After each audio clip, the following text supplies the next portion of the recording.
Paul, Dylan, how are you doing? I'm well. How are you, sir? I'm doing well. This is That's exciting. good. Can you hear me fine? Yeah, can you hear me okay? I can hear you just fine. So you are in New York right now, Yeah, I'm in Manhattan. Manhattan. Yep. So tell me, what did you do today? We actually had a really busy day. We just launched our second vintage Jimmy tour T-shirt online. So we've been working for weeks on that, and we just launched it today. And we sold 3,000 in the first $3,000 worth in the first 10 minutes. So the fans are liking it. How about that? I went to the dentist today, and I have to say I was incredibly entertained by all of the technology. He was showing me this, it was mind-blowing. Maybe I'm too easily entertained, but But actually, there's a funny story about that. A little funny story, anyways.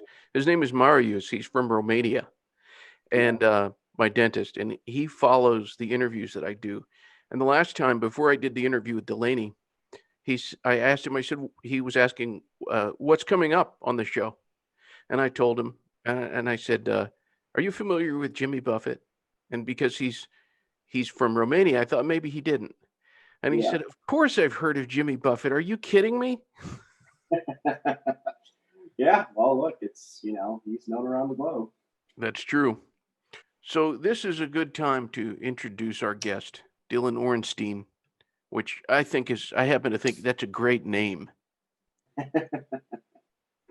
By any chance, are you named after Bob Dylan? I'm not actually. I've gotten that question asked me a couple of times in my life, and I was not named after Bob Dylan. I think it was just my parents, for whatever reason, liked the name Dylan, and it stuck ever since. So, Okay.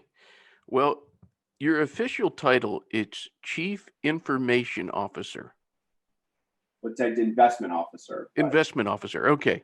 that's I was close. well, But CIO. yep. So tell the people out there what exactly do you do? What does that involve? Yeah. Well, first of all, I want to say thank you for having me on here. This is my first one-on-one interview podcast. I obviously did the Classic Buffett podcast with Delaney, so I kind of like got to play off of her and benefit from that. But this is my real come to Jesus moment where I have to meet my creator. So I appreciate you giving me the opportunity. In terms of who I am, for I'm sure the majority of people wondering that, I work with Jimmy. And when I describe what I do, I really just say that I work for Jimmy because that role encompasses a lot of different things.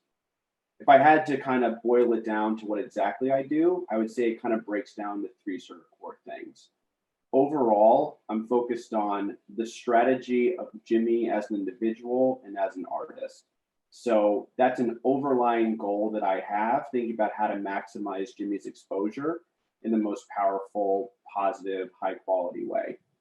What I really do on a day-to-day basis is, as of late, myself and my business partner who I work with, Rob Meter, we run the merchandise store on jimmybuffett.com, which we've used as a platform to go back and really monetize a lot of latent intellectual property for Jimmy's old tour t-shirts, and we're going to do a lot more of that. So that's kind of how I spend most of my day to day, sort of, and my function is that role of running that store in e-commerce.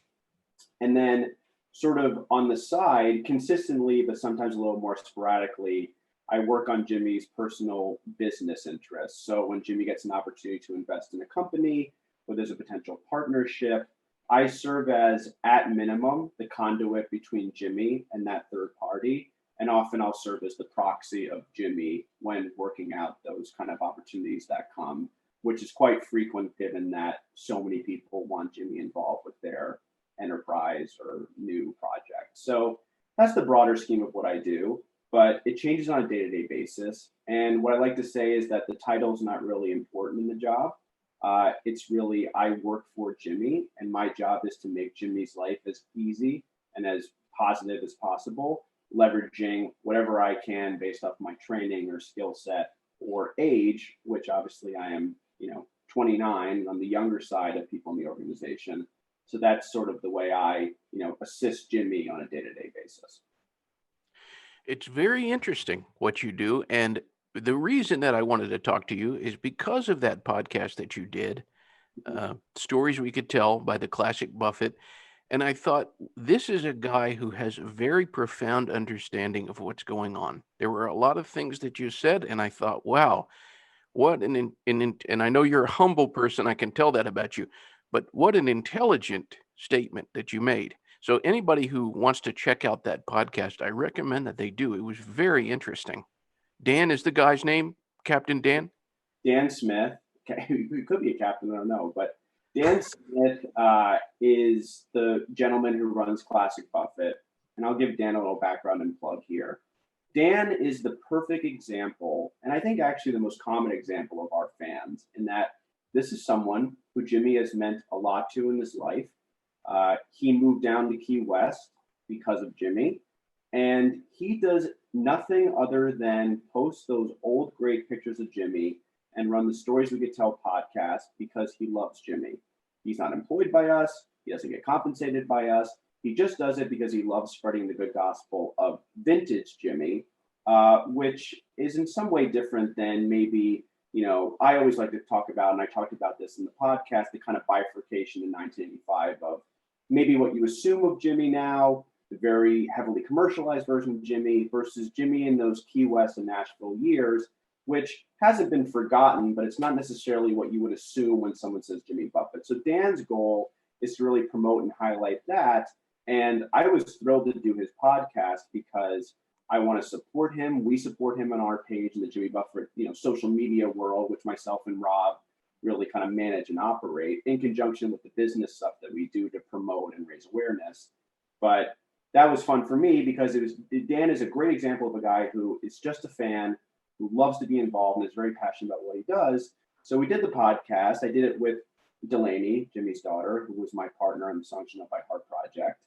And, she's the real draw in all of this, right? Everyone wants to hear from Delaney. We kind of have, Jerry Seinfeld, Larry David type relationship on Seinfeld for the Songs You Know by Heart. She's the public figure, and I was the guy in the background. And I was happy to have that role.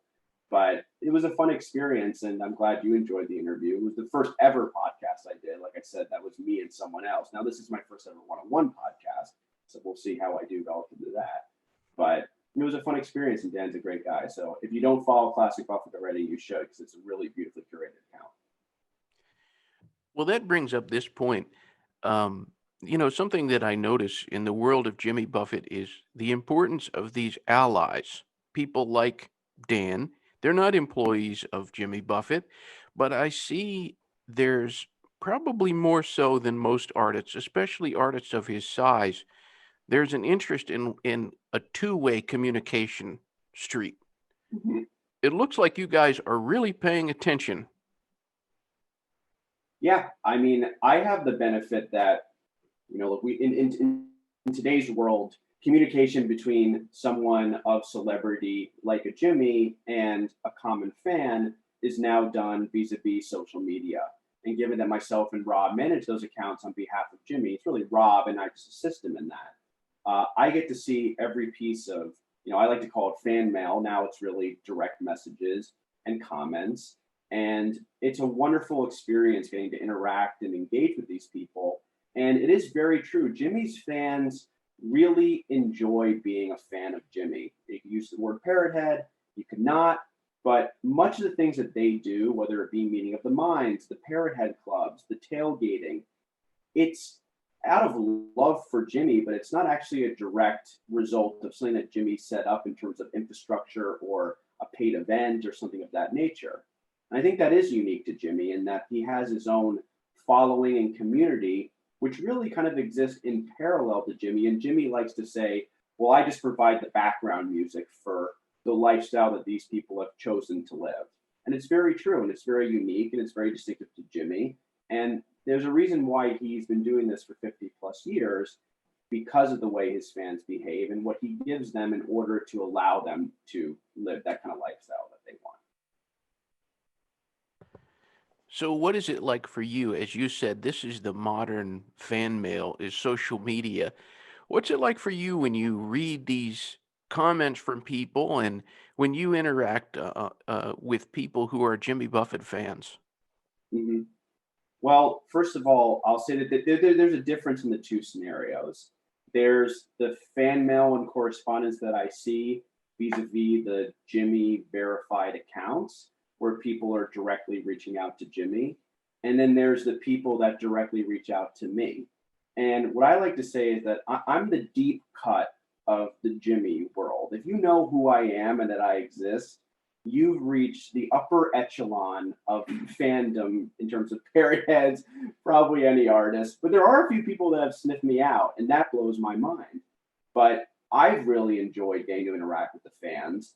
They never come under the kind of predisposition of wanting something, whether it's through Jimmy's account, whether it's through my account. They're not saying, "Oh, can I get an autographed picture of Jimmy? Will he sign my flip flops? Could I, have him come perform at my wedding? It would mean everything to me."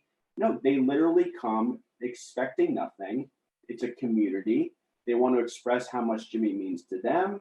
They want to engage with me. A lot of it has been about the Songs You Know by Heart project, which they're very grateful for and they're excited about. So I would say that it's very abnormal for people to behave in a way that's not directly in their self interest. And for me to see the selflessness on the part of the fans when they engage with Jimmy, it's really a testament to how much they love Jimmy and how important he is to them.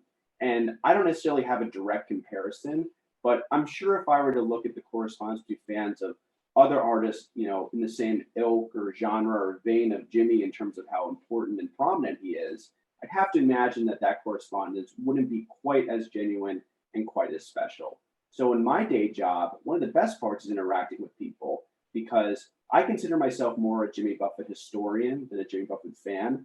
Was a history major in college, and I love studying the backstory of what Jimmy did this, what he was doing, where he was living. And when I talk with the fans, I'm late to the party. We'll be talking about saying, "Oh God, you that song on Advanced Daydreaming." And they're like, "Yeah, man, I was there when it came out. It was great back then." And I'm like, "Oh, you're right." And that a lot has to do with Songs You Know by Heart, which was really an accidental smash hit because it was a proxy of my own journey through Jimmy's song catalog and getting to know his work better.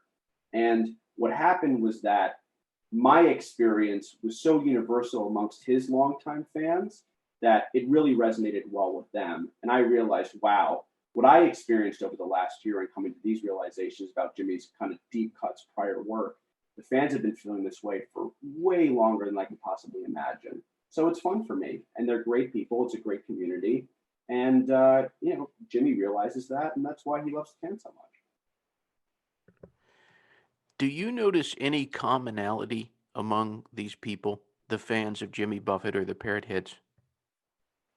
Well, I think that the commonality amongst the parrot heads is less to do with any kind of personality traits or socioeconomic background. It's really just a desire to enjoy and embrace escapism in its purest and most authentic form.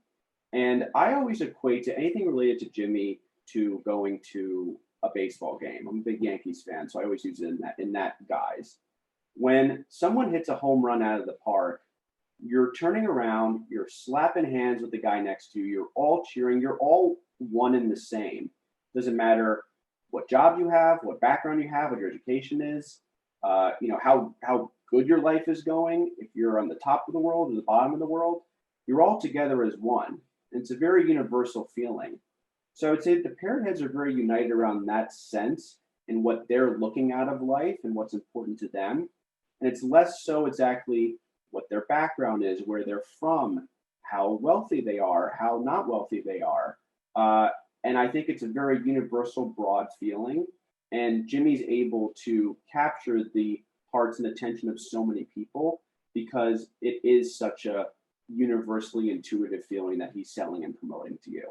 So, not necessarily something distinctive to the fans, but more so the feeling or emotion that they seek and Jimmy provides them, which is kind of the commonality that I see with all of them.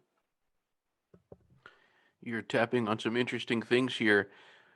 I was taking a walk today And I was thinking about this, and I was thinking, gosh, and I'm going to hold it up.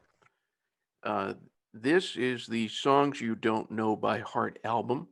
First, it was a video series, Mhm. and it's become a lot of things. It's become a T-shirt. It's become a line of ice cream, which I would love to experience at some point. But you're listed as an associate producer on this album, and Yep. Yep. this is what I was thinking. I was taking a walk and I was thinking about this interview we were about to do, and I thought, how fascinating is this? Because the majority of these songs were written and recorded before you and I were alive, and yet they they still are resonating with people in a very, very deep way. And I think a lot of artists would be envious of that. And Mhm. I'm curious to know from you, why do you think that these songs have had such an incredible life, such longevity to them? Well, it is funny that you say that because that was the experience that I had on kind of the other side of the lens, seeing the reaction and response to the songs that we put out there. And what I like to kind of talk about and go to in my own rationalization of this, it really goes to the question of why has Jimmy been so successful for as long as he had? And, thinking about sort of why fans carried these songs with them in their heart for 50 plus years, or why they speak to them now. Because, like I said, actually on Dan's podcast, Captain and the Kid, for example, that song came out in 1970, and we got thousands and thousands of requests for Captain and the Kid. I have to believe that a very small percentage of the people that requested that song were actually around for the Down to Earth album and or purchased it when it first came out. And it goes back to my point of why people love Jimmy and have such an intimate relationship with him. The cheap answer for that is, well, Jimmy Buffett is just all about fun drinking and partying. How could people not like that? That is the incorrect answer, in my opinion. The real answer, in my opinion, is that Jimmy has a very deep understanding of human nature. And what Jimmy does is that through these songs, for whatever reason, he taps into something that's important to you, whether it's the way you were feeling at that point in time in your life, your hopes, your dreams, what bother you, something about that song, whether it was, Captain the Kid or the other 16 songs that are on the album. Jimmy tapped into something that meant something to you, and you feel like Jimmy understands you. When Jimmy says something, you say, wow, that guy gets me. And human nature is predisposed to have a very warm affection towards people that understand you.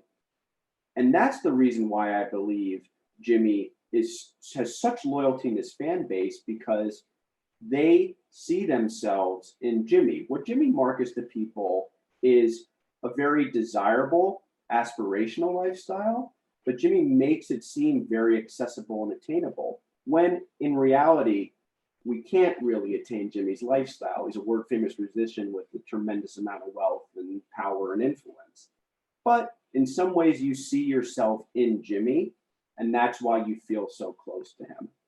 So, in my opinion, it's an understanding of people and an ability to tap into their intuitions and emotions. And I actually think it's a deep understanding of the American sensibility, because the ideal that Jimmy sells you is actually a very American ideal. This notion that you're really just slaving away now to get to retirement, relaxation, a carefree environment. I think that's very much an American ideal. So ultimately being, I think Jimmy has a very, very deep intuition around human nature. And that's why the fans carry their songs and carry him in his heart. Now, the natural question is, well, how does Jimmy do that? And I don't have an answer for that. I would equate it to saying, well, how does Michael Jordan dribble the basketball like that? How the hell does Mark Twain write like this? Why does the Mona Lisa keep staring at me in the Louvre? I don't know the answer to that. Jimmy does. That's why he's Jimmy Buffett and we're not. If I had the answer to that, I, would be zooming from a much larger house than I'm in now. And I respect that of him.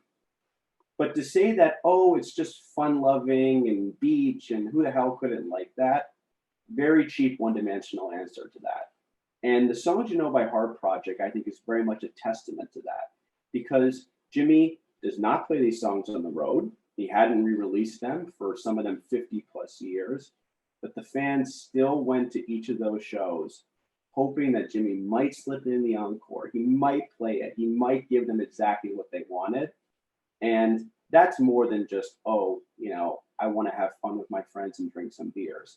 That's a much more deeper intuition around human nature. And that, in my opinion, is the genius of Jimmy. Dylan, you are a deep, articulate cat, if I may say. Thank you. Very well stated. What do you think, if you could maybe put it into words, is there perhaps a bigger purpose to your work, the work that you do? Is there a bigger meaning for it for you? Well, I think that this year in particular made it all the more clear about how important the work that we do, when I say we, I mean the intimate team that supports Jimmy, and really the work that Jimmy does, because more so than ever, people really needed Jimmy this year. And no, of course not. We're not developing a vaccine. We're not in the front lines. We're not saving lives. But the work that we've been doing and continue to do is really important. And I always go back to the point about how I personally understand levels and magnitude of success. I come from a traditional finance background where success was very much equated with how much money you can make. And obviously, people who are highly successful typically have made a lot of money. But I think there's another rung of success where the work you do is actually really important to the person or group of people that consume what you put out. And I genuinely feel that one of the reasons why Jimmy has not packed this up and moved to a beach and said, see you later, I've accomplished everything I could, is because he feels a great sense of responsibility to the fans and understands that they need his work in order to process, in order to emote, in order to function. And that level of success is very, very rare. And Jimmy's accomplished that. So, in terms of the work we're doing, it goes back to the point about the conversation I've had with the fans. The comments that we got around Songs You Know by Heart were really, really moving. They would be moving to someone who wasn't even involved in the project. And I showed many of those comments to Jimmy. He actually sat down and read through all of them. And he was very, very moved to the point of tears reading about the reaction that people had to this project. So, like I said, it's not going to change the world, but it's really important in my opinion. And for me, the ability to work really hard, make sure that my work product and the product that we put out is the highest caliber it can possibly be, and then to give it away to someone else who's going to derive such a level of utility and happiness from it is the best part about my job. And it's very much a driving force because so much of what we do, we're in the fun business, like Jimmy says, but it's still business. We work very hard, and everything that we do is very meticulous. And even with the Songs You Know by Heart project, even though it was so simple on paper, every frame, every photo, every question was really, really thought out to give the air of simplicity because we want it to be that way. But for me, I'm able to work a lot harder and put a lot more of my soul and passion into it because I know it's going to make someone else who I don't even know and I'll never meet really, really happy. And that's what keeps Jimmy going. So I think that the work now is really, really important. And that's why Jimmy is full on focused on how I can create, how I can provide. And even, if we're not on the road for the next couple months, I still want to be there front and center and make sure that these people who I love are happy and can function and cope with everything going on. As far as what you do day in and day out, what is your favorite thing to do in terms of your current job working for Mr. Buffett? Well, my favorite thing that I do on a day-to-day basis really is centered around the merchandise that we're doing right now.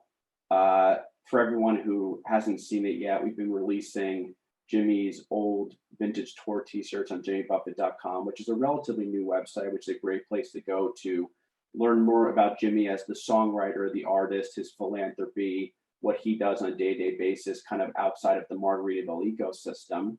And it's been a really fun project because myself and Rob Meter, who I work with on this, we got to go through 40 plus years of archives of old vintage tour t-shirts, pull out the designs that we wanted, try to really replicate the product exactly or as close as we can to the original. And then we have a lot of fun to put it out there and market it because the fans, many of them remember that old shirt or had the original version. I like to say that you're probably three sizes larger now than you were back then, and the shirts beat the hell, so you can get a little bit of a facelift on the shirt that you used to love. And on a day-to-day basis, that's really fun because it's very much a history of Jimmy. It's something that the fans really love and are excited about. And I think it's great for the Jimmy Buffett brand as a whole to be focusing on these, nostalgic vintage likenesses or, designs that he used to have. And that takes up a majority of my day to day as of late because we just launched a new product and, that takes a fair amount of work. But overall, it's been one of the most fun things that I've done on a day to day basis. What would you say it is that you have learned from Jimmy Buffett? Well, I've learned a lot from Jimmy. And I would say that kind of the broader life lesson that I've taken away from Jimmy is that it's important to embrace the fact that failure and disappointment is an inevitability in life. And you can never get to success unless you go through both of those. And that has really resonated well with me because over time, I've realized how failure is a natural part of life. There will be disappointment. I accept that as an inevitability. And what I've tried to do in terms of my own personal growth is to take fear and failure and use it as a tailwind for my life as opposed to a headwind. I like to learn from those experiences because you learn a lot more about yourself when you're out on your ass and life seems horrible than when everything in the world just seems to be breaking your way. So Jimmy really practices and preaches that. And it's all the more powerful when he says it and he conveys it because, like I said, this is someone who's achieved a level of success that, I can't even fathom across any metric that you want to throw at him. So to me, that's kind of the overarching life lessons that I've learned from Jimmy, among other things. And then in terms of for the day-to-day practicality of the job, Jimmy's been, as always, generous and very forthcoming about how to build a great and durable brand, how to market a product in the best way possible, how to grow and maintain a very loyal customer base. And, those things in my mind are kind of our trade secrets. So I'm not going to give them away to the audience right now. But I would say that in terms of how warm and generous he is, I wish that everybody could have the relationship with Jimmy that I have because the most idyllic, wonderful, positive idea of him that you have as a fan, all I can say that him as the person is all the more better. And I'm lucky to have that relationship with him. And in fact, my relationship with Jimmy is particularly unique because I've known him through two very distinct roles. Delaney has been my best friend for the past 25 years. So I've known Jimmy as the father of my closest friend in the world. And now I know him as my boss. So I would say in both regards, he has always been just the most incredible person to me and everyone around him. And everyone says with Jimmy, you get what you see. They're really right. And I think that authenticity is one of the reasons why the fans are so drawn to him because, it'd be very hard to fake that wonderful, positive, generous persona that he gives out to the world for 50 plus years like he has. That's great to hear. And I'm sure a lot of people are glad to hear that about him. In the podcast show that you did for the Classic Buffett's stories you know by heart, or stories we could tell, I mean to say, I'm mixing my titles up here.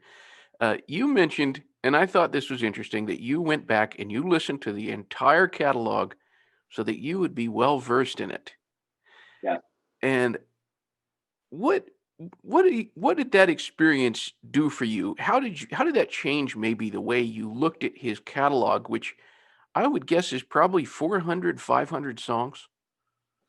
Well, I would say that it gave me a whole nother level of appreciation of the talent of Jimmy. Um, I'll be candid in that I say that, my admiration and idea of Jimmy's talent and success was largely around marketing and branding and being a performance artist that had an incredibly intimate and authentic relationship with his crowds and fans. Now, when I went back and listened to albums that I had never heard before, whether it was Down to Earth, High Cumberland Jubilee, A1A, Havana Daydreamings, really his early Nashville to Key West albums, I took a step back and I said, God, Jimmy is an unbelievable songwriter, not just a performer, not just a marketer, not just a brand builder. So I would say that that to me was the realization I took away. And it was that experience that really was the genesis of the Songs You Know by Heart project, because I had the inclination that I'm sure troves of fans feel the same way that I do. And Jimmy should be playing these songs more because they are incredible. And I'll make the argument that Songs You Know by Heart is the best album that Jimmy's ever put out, because this is in a lot of ways a greatest hits album, but it's the greatest hits of Jimmy as an American songwriter. And I would stack the quality and caliber of those songs up against anything that you might think about in the traditional canon of the last 100 years. So that was the realization that I took away, and it gave me a whole new appreciation for Jimmy. And it spawned this sort of vintage nostalgic theme that we play with across, merchandise and music and branding. So it was one of those accidental things that really opened my eyes, and I'm still exploring it and going with it to this day. You're absolutely right. He is one of the greatest songwriters that we have in American music. And I think that things like this project, Songs You Don't Know by Heart, are going to cause more people to come to that realization, because there's some songs I have this fond memory of. One time was putting together a radio program, and my old producer and engineer, Jeff Pike, who has played with Jimmy, and we played, I think, Wonder Why We Ever Go Home. And Mhm. we'd heard that song many, many times, of course. But when the song finished playing, we were for a moment without words. And then finally, Jeff went, "Whew." And I said something like, when he knocks it out of the park, it just clearly it clears the park. So, and I'm curious, because this Songs You Don't Know by Heart album has some real, real artistic gems on there. In Mhm. your personal preference, could you say that there's one that stands out to you? Well, my favorite song of the project is Death of an Unpopular Poet. It's actually my favorite song Jimmy ever wrote. I think it is a meticulously crafted, beautifully poignant song that you would never expect to come out of, Jimmy Buffett as you know him or perceive him. And the reason why I like the song so much is because I think that, going back to the point of what I think encompasses the genius of Jimmy, is that it demonstrates a tremendous understanding of human nature. And there are two things in the song that I think that Jimmy did tremendously well. One, in terms of leaving the money to the dog, it's a horrible thing that he's suggesting, that he cares so little about the security and future of his family that he'd rather let his hound eat bacon than leave them the royalties to the songs. And it's a horrible thing that he's talking about. Yet he does it in a way that is disarming, because he's talking about a hound named Spooner, and it's kind of funny. The line of the song that I enjoy the most is, "No, he was just a poet who lived before his time." And I think Jimmy has put his thumb on one of the core realities of human nature with that line. I think it's near impossible to find someone who truly wants to admit that they're a failure, or they're mediocre, or their life was just blah. And what Jimmy is suggesting with that thing, in terms of, oh, well, he was just a poet who lived for his time, is that, oh, no, no, no, I'm not a failure. I'm just misunderstood. And that line to me is about the rationalizations that we all make about the failures in our life, but also is kind of about the lies that we tell ourselves in order to process tremendous disappointment that we go through.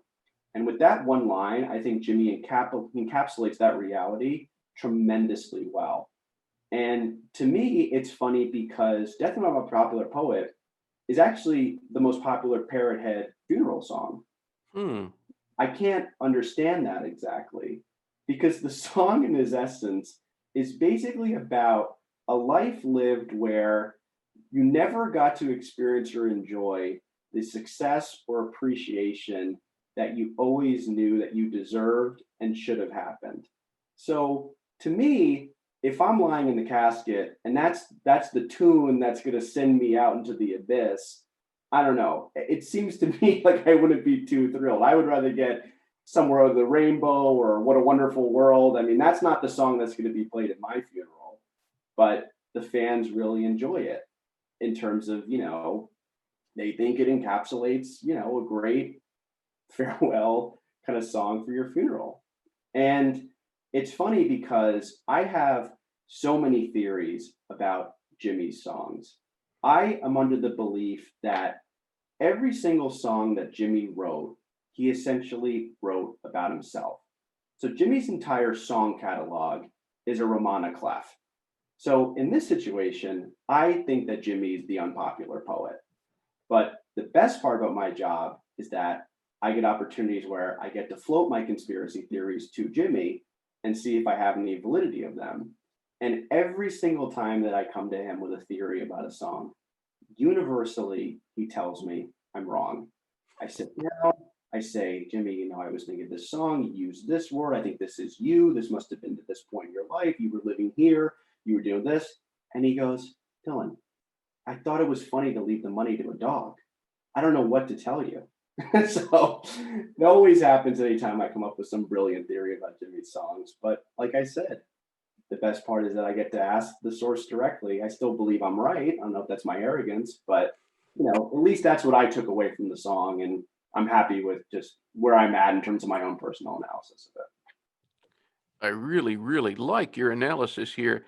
And I would wonder, and I would maybe propose the idea that it is probably about himself in ways, not to speak for him, but maybe that he doesn't exactly know, Mhm. because it's through the lens of his own experience and his own life. So, Yeah, and I think that that speaks to the point. We're here talking about this song. We are assuming that we know what Jimmy thinks or how he wrote it because we assume that we're Jimmy. We're basically stepping in for his mind and his creative spirit. We assume that he thinks just like us. And you can see Jimmy has sucked us into the song and we feel an emotional personal connection to it. So the fact that the song may have just been about a dog, uh, that could be true. It doesn't take away from how I was moved by the song and how it framed my understanding of, feeling underappreciated in personal relationships and how to quantify the success in your life. So Jimmy accomplished the goal he wanted. And the answer of how he really wrote it or why he wrote it is actually really not important to the ultimate outcome of our experience that we had as listeners. And that shows the caliber of the work that he's put out. hmm. Now, Dylan, would you like to sing that favorite line of yours? I'll leave the singing to Jimmy. I don't want you to lose all your viewers. Oh, come on. Well, you're in good company. There, as you know, there's another Dylan, this Yep, one, who that he said that that's one of his favorite songs. he did. He did. Fascinating. Yep, and he's right. There was a concert, and I've actually been writing down this on a piece of paper about this memory that I had. I was still in school. I was seeing a Buffett concert, and I was out on the lawn, and there was this guy. He was pretty drunk. He kind of looked like Santa Claus, and I had an umbrella. And I remember this guy very well. And he said, "Can I join you?" And I said, "Sure." And he got under the umbrella with me and my friend, and he said, "Do you know Death of an Unpopular Poet?" And I said, yes, I do. I do. And we started talking about it. And I remember what he said very well. He said, if they don't know that song, then they don't know Buffett. I think he's right. It's Jimmy's favorite song. So, I think that speaks to something. We mentioned this ice cream from Morgenstern's. Mhm. Dylan, have you had this ice cream? Well, so that actually was a project of mine that I worked on from inception to consumption, if you will. Uh, Jimmy and I went down to the ice cream parlor. We met with Nick Morgenstern, who runs that business. He is another tremendous creative, and his canvases flavors and tastes and things of that nature. And he came up with this great, 4-pint thing where he really incorporated Jimmy's song lyrics into the flavors. So there's, like, for example, the Wino and I Know, it's coffee flavored ice cream, right? But it's used from ground coffee beans from the Cafe du Monde and their beignets. So once again, it goes back to the point, whatever we put out there that seems really simple, we have spent hours thinking about it and trying to make it as thoughtful as humanly possible and to keep that quality, which I believe Jimmy deserves from the people that work for him. So the ice cream was a logical thing. I think Jimmy, like you said in your interview with Delaney, has to be the greatest patron of food and or meals in terms of the musical world. So it made a lot of sense. And the fans have really been enjoying it. It's just a fun Christmas gift. But as much as I enjoy ice cream, moving forward, I'm going to stick to eating it as opposed to producing pints because it actually is a quite amount of work, and I'm happy to have that ship sail into the abyss and move on to the next thing. Frankly. Well, as you've mentioned, there's so many different things that Mr. Buffett has attempted. Now it's in collaboration, of course. His lyrics have become ice cream, which I am an ice cream man. I love ice cream. But if you could use your imagination, and I know you have some inside intel, but just using your imagination, what could you see Jimmy Buffett doing that he hasn't yet? Boy, that's a good question. Um, hmm. Well, I think that I don't know. He's done pretty much everything that I can think of. I can say it under the lens of sort of, what he can do to kind of address it in a different way and reach a different kind of customer base and fan base, which will be him doing more collaborations and partnerships with younger artists and younger brands. And I think that Jimmy will kind of have entree into a different kind of generation, different demographic through that. In terms of what Jimmy could do that he hasn't done already, I don't know. I don't know if I have an answer to that. Jimmy's done a lot of stuff. I don't think Jimmy even remembers all the stuff that he's done at this point. But I know that there's been over 80 licensed categories just in Margaritaville alone. He's done everything from sunscreen to retirement homes to cheeseburgers. He's really spanned the full gamut. And what I've realized is that it's not always my job to tell Jimmy what I think he should do. Jimmy has an unbelievable intuition about what he should do. He's always right. Even if it kind of sounds strange at first, you go home and sleep on it for a night and you always say, God, that's why he's Jimmy. Man, he's right. That's a great idea. So I guess we'll have to see. Mm-hmm, mm-hmm. I'll tell you this, and I probably will make some people mad out there, but if he could make the songs you don't know by heart, volume 2, maybe even 3, I'm Mhm. with you. I think this is one of the coolest things he's done. Mhm. That's my 2 cents. Well, it's funny because we've gotten a lot of people asking in my personal life, but also I see it, online, if there's going to be a sequel to Songs You Know by Heart. And I have to admit that I'm very torn on that because on one end, we could do Songs You Know by Heart 25 for the amount of songs that were requested. But in terms of for the practicality of it, we have to understand that Jimmy is on the road all the time, whether professionally or personally. This was an absolute unique, tremendous gift that Jimmy was in one place for an extended period of time with Delaney there, mind you, that we got him to sit down and keep him busy and focus on it. So I don't know if we're ever going to get him to be in one place like that, focused on one thing again. And also, too, I would say that I'm torn because, frankly, that project in my mind was perfect. And I don't know if I want to go and mess with that. It could be great where it's the same kind of thing, just more songs, or it could feel a bit overdone. And I'm under the belief that you always want to give people a little less than what they really want. And that is a recipe to preserve the integrity of projects. So my answer to that would be totally get it. We could do 20 more of these if we wanted to. I would just say that we will only do it if it makes sense, and we can ensure that it will be the same level of special excitement, authentic, that we had the first time around. Well, you guys certainly know what you're doing. So Delaney knows what she's doing. well, you live in Manhattan, and I'm curious to know, because I ask this almost no matter where somebody is, what is your favorite restaurant? Well, my favorite restaurant is a restaurant called Mezzaluna, which is between 73rd and 74th on 3rd Avenue. I'm an Italian food fanatic. I really don't have much of a sweet tooth. It's more of a salt, pasta, pizza tooth.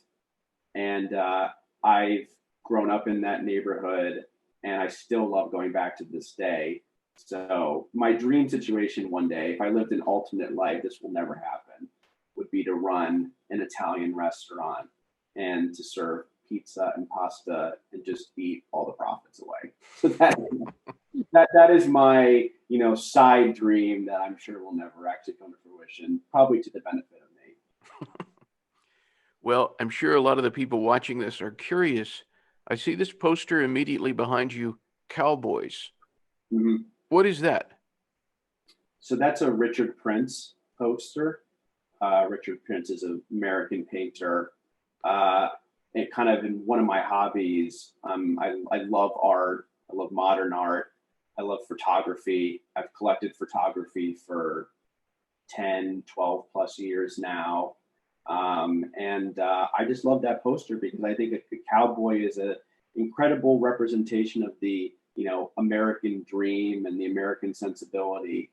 And I like leaning into real pillars and stereotypes of mainstream American culture. I don't buy into the whole, oh, this person is too well known, this person's too famous.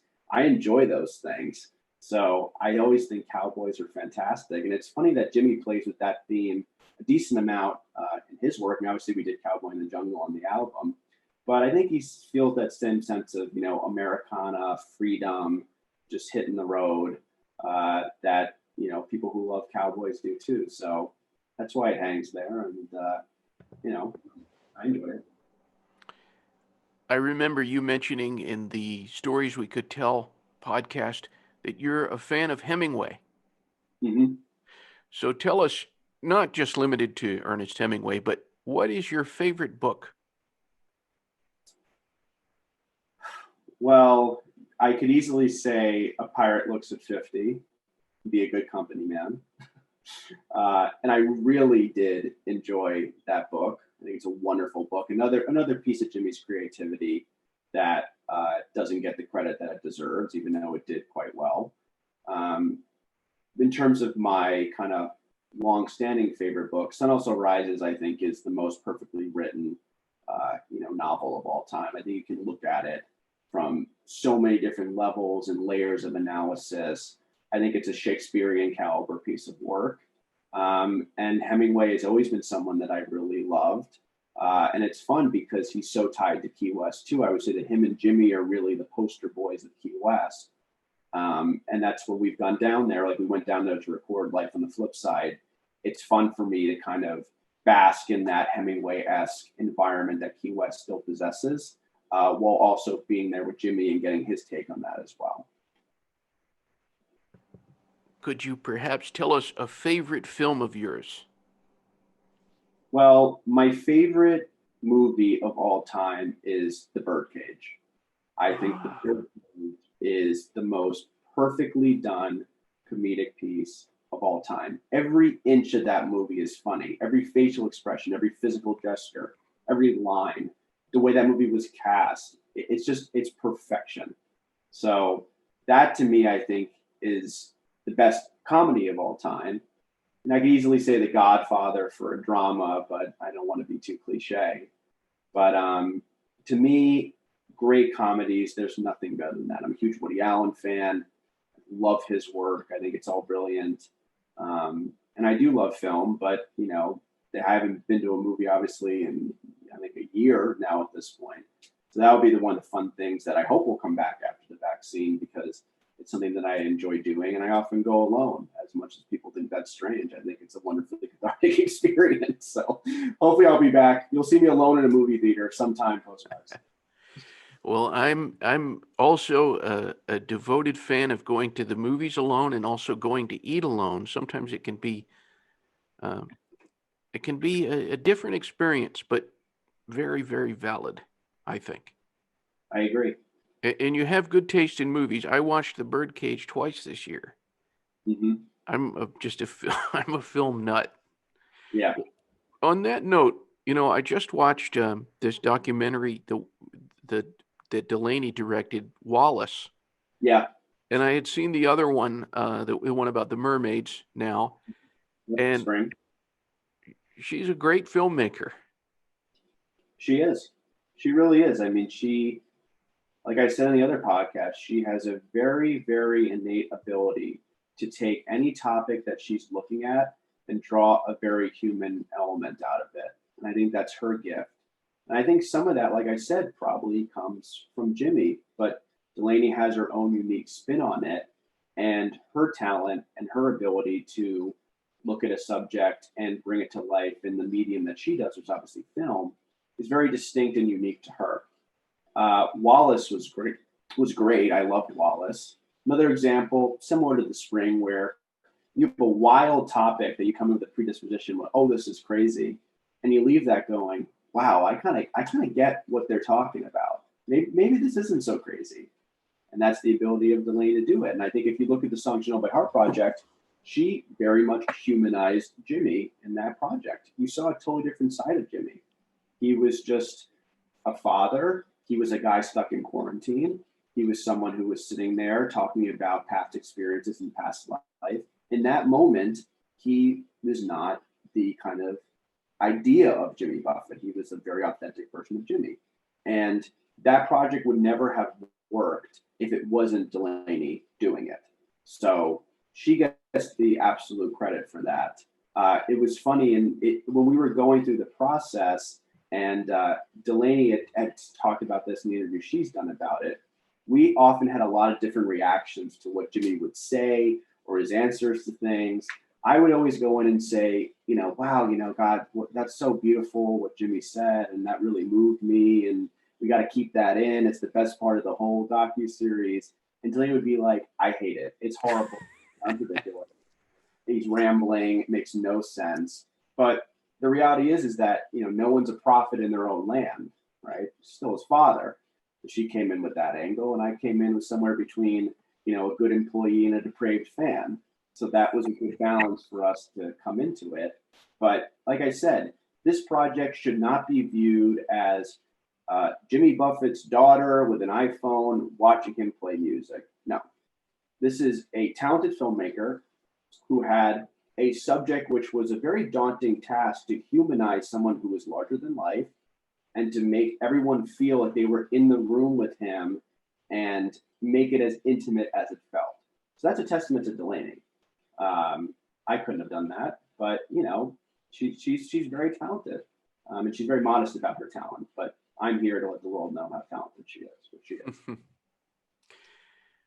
Dylan, email has become our modern communication. And this is something I have been asking, and I keep asking it because I keep getting interesting answers. Do you have a most memorable email that you ever got?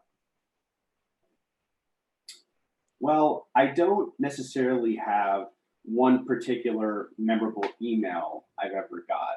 Most of the email I get is, where's this? We're late on this. What's going on with this? But I would say that anyone who works with Jimmy or knows Jimmy, and this is something I don't think is known to the public, he is a masterful email writer. His emails are not, hey, how are we looking on this? They are real notes like you would find in a diary of a 1400s person who was off at war writing back to someone. That it's really it's a craft of art. And you want to go back to the question about what I hope Jimmy would do someday. I said to Jimmy one time, I said, we should do a coffee table book where we take all the emails that you've written over the last 15 years. We'll redact the names, like the Mueller report. We'll overlay old pictures. We'll make it a beautiful, bound, heavy coffee table book. We'll call it No Reply at All by Jimmy Buffett. And that's it. I said, that's it, bestseller.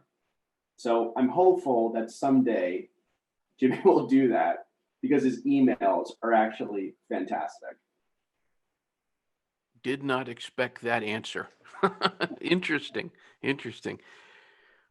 Dylan, what is the most, I don't know, what, maybe the best? What is the best thing about the life that you live? Well, I would say that the best part about the life that I live is that I'm able to work for someone who is a kind and decent person, who I admire as not only a professional, but as a human being, whose large scope of work I am proud to promote and champion. And at the same time, gives me the freedom to add my own contribution and vision around what he's already created in order to drive him and us to the future. So I would say that as a professional life, it's as good as it can get. And that has nothing to do with it being Jimmy Buffett. It just has to do with him being a kind and decent person who I really admire and respect. In terms of for my personal life, the best part about the life I live is that I have long-standing relationships with people who I have given nothing to but friendship and have provided me with support and genuine affection through the best of times, but most importantly, the worst of times. And when you go through life knowing that people have your back, I believe that any challenge that you are presented with seems relatively manageable.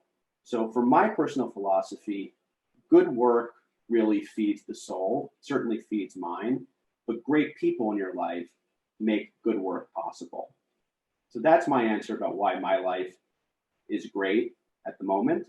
And like I said, it has nothing to do with the fact that I get to hang with Jimmy Buffett. It's about the caliber of people that I've been privileged to know and have really been there for me through all stages of my life, both good and bad. Hmm. Well, this interview has been one for the books, and as I like to do on the Paul Leslie Hour, I always like to give the guest the stage at the end.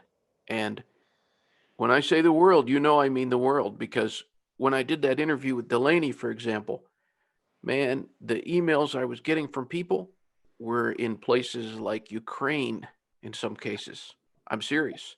And so for anybody, because as we discussed earlier, the world of Buffett fandom is international. For anybody who's watching or listening to this, what would you say to them in closing? Well, I would say in closing that it is a great time to be a Jimmy Buffett fan. And that as a fan, you should know that what I certainly think is the sharpest, most engaged, most passionate team of people supporting any mainstream creative in the industry is behind what Jimmy does, that we take a lot of pride and thoughtfulness in what we do. And we have a great plan ahead of us over the next, let's call it 5, even 10 years to continue to provide you with exactly the kind of Jimmy Buffett content, product, experiences that you want. So I would say that you should feel great knowing that you got a wonderful ride ahead of you. And I would also say that I'm very appreciative of the support that we get on a daily basis. Not just the Songs You Know by Heart project, which, like I said, was really moving to me and everyone involved, but just on everything that we do. We're so lucky to have the fans that we have. Jimmy loves them and always stands in service to them.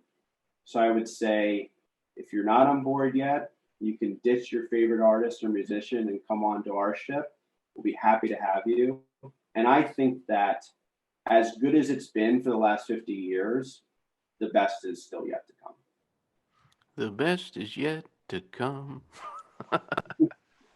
Sorry, everybody. But Dylan, thank you so much. Really, it's been a joy to talk to you and to get to know you. You've said a lot of interesting things, and I'm appreciative of that. Thank you for having me. This is a crazy 2020 experience I could have never dreamed of. And, you know, I'm just appreciative that you would have me on and let me say my piece. My pleasure.